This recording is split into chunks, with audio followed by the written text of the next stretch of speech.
오늘 함께 보실 하나님 말씀은 잠언 19장 22절 말씀입니다. 읽겠습니다. 사람은 자기의 인자함으로 남에게 사모함을 받느니라. 가난한 자는 거짓말하는 자보다 나으니라. 아멘. 제가 이 말씀을 읽고 가장 먼저 의아해했던 것은 관계없어 보이는 두 문장이 같은 절에 묶여 있다는 점이었습니다. 사람이 인자해야 다른 사람의 사모함을 받는다는 내용, 그리고 가난한 자가 거짓말하는 자보다 낫다는 내용이 도대체 무슨 연관이 있어서 이거를 한 문장으로 이렇게 묶어놨는지, 한 문장은 아니죠, 한 절로 묶어놨는지 이게 이해가 안 되더라고요. 그래서 고민을 좀 했는데, 생각을 좀 해봤는데, 이게 맞는지는 잘 모르겠지만 제 고민의 결과는 이렇습니다. 사람이 인자한 마음을 가지고 있어야 다른 사람에게 좋은 마음을 남길 수 있다. 이건 너무 당연한 이야기일 겁니다. 자, 그러면 누가 자신의 너그러운 마음을 다른 사람에게 잘 전달할 수, 보여줄 수 있을까요? 그러니까 내가 너그러운 마음을 가지고 있다는 걸 상대방이 어떻게 해야 잘 받을 수 있을까요? 그런 사람들이 도대체 누구일까요?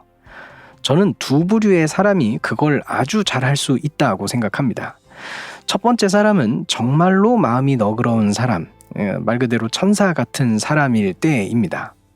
진심으로 다른 사람을 위하고 품어줄 수 있는 사람이기 때문에 당연히 그 사람의 마음은 행동으로, 말로, 표정으로 같이 지내는 사람들에게 전달이 아주 잘 되게 될 겁니다. 두 번째 부류는 나는 그렇지 않은데, 나는 천사가 아닌데 겉으로 나오는 말, 행동, 표정 이런 것들을 꾸밀 수 있는 사람입니다.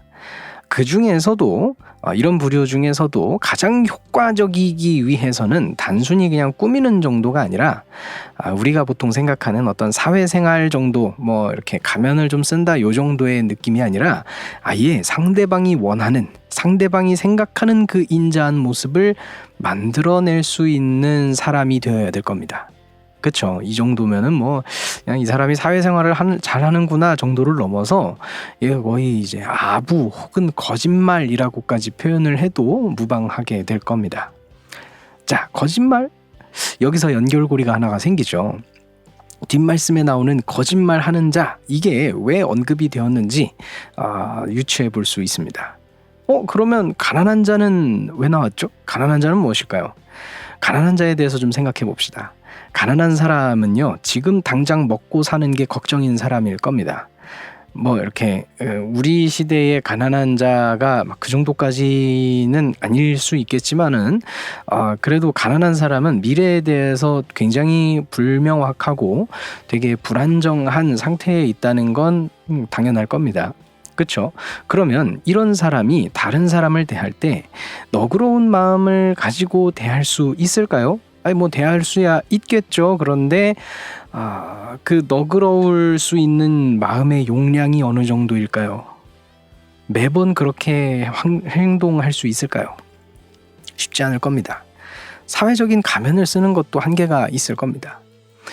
오히려 이러한 절박한 상황이라 그래야 될까요? 가면을 쓸 수 없는 상황이기 때문에 오히려 그 사람의 진실된 본성을 이 사람의 삶을 통해서 볼 수 있게 될 겁니다. 여기서 약간의 논란의 여지가 있습니다. 가난이 당장의 생존을 위협하는 정도로 가난하면은 그러면 이제 정상적인 사고, 행동 이걸 못할 수도 있거든요. 되게 극단적인 상황이니까요. 근데 이제 뭐 그 정도까지는 아니다라고 생각을 해본다면 오늘 말씀에서 왜 가난한 자와 거짓말하는 자가 등장했는지 이런 것들을 좀 생각해 볼 수 있습니다. 거짓된 인자함을 통해서 다른 사람들의 환심을 살 수는 있을 겁니다. 그렇죠?